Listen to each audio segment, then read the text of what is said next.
Arthur Augustus Tilley was an academic of the University of Cambridge, an old Etonian. His first subject at Cambridge was classics, after which he began a career as a barrister. He returned to his old college to teach classics, going on to specialise in French literature and becoming both a literary critic and a historian. Tilley is remembered at Cambridge for resisting the modernisation of behaviour and dress which he observed, describing the new elements in his college as bounders.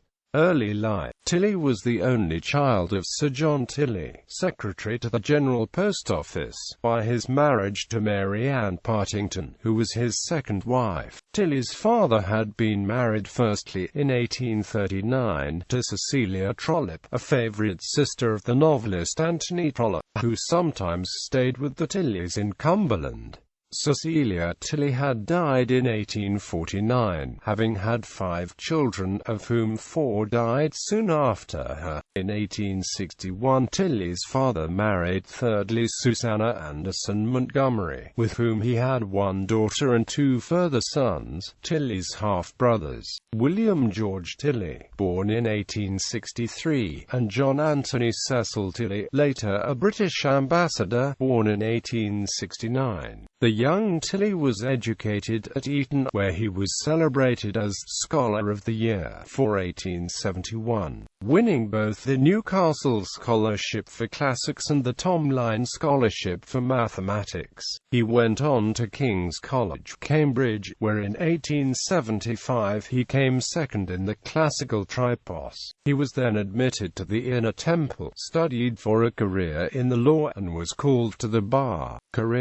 Tilley was elected a Fellow of his old college, King's, in 1876 and later was also a lecturer there. He did not turn his back on the law until 1882, when Anthony Trollope wrote to his wife Rose, "Arthur has given up the bar for good and all is to live at Cambridge." In 1883, he became junior tutor of King's. Although not a reactionary, he was very keen on good form and correct dress and was critical of the behaviour of the growing number of members of the college who failed to respect them. As junior tutor, he invited all sorts to dinner, as he felt he should do, but after one such occasion said to Arthur Benson, "Thank God my bounder's dinner is over." In 1884, Tilley was still a tutor and lecturer for the classical tripos, and in that year he penned a valedictory, the old type of scholarship, the name by which we have been accustomed to know. A minute acquaintance with the niceties of the dead languages is rapidly passing away from us. No longer is the skillful emendation of a Greek play the royal road to a bishopric. No longer do grave statesmen and men of learning beguile their leisure moments with doing Humpty Dumpty into Latin verse. A classical quotation in the House of Commons is almost an event. A false quantity falls there on unheeding ears. In 1890, Tilley resigned as junior tutor of King's College after being held responsible for inciting the throwing into the college fountain of the long-haired Kingsman, Robbie Ross. Ross developed pneumonia as a result of the incident and subsequently left Cambridge without graduating. Apart from a number of important literary studies, Tilley was editor of the academic journals Medieval France and Modern France.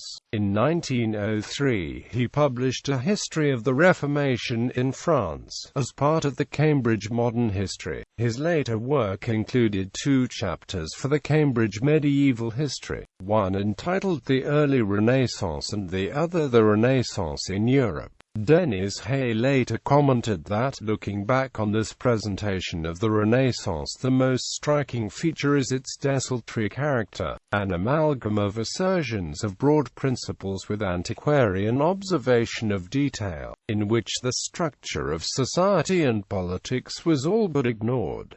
In short, the Renaissance is neither explained nor interpreted. Tilley married Margaret, daughter of J. A. Clutton-Brock, and they had one son and 3 daughters. He died on the 4th of December 1942, 3 days after his 91st birthday, and at the time of his death was living at No. 2 Selwyn Gardens, Cambridge. Major publications: The Literature of the French Renaissance, François Rabelais, From Montaigne to Molière, The Dawn of the French Renaissance, Cambridge Readings in French Literature, Molière, Studies in the French Renaissance, The Decline of the Age of Louis XIV, or French Literature, 1687 to 1715.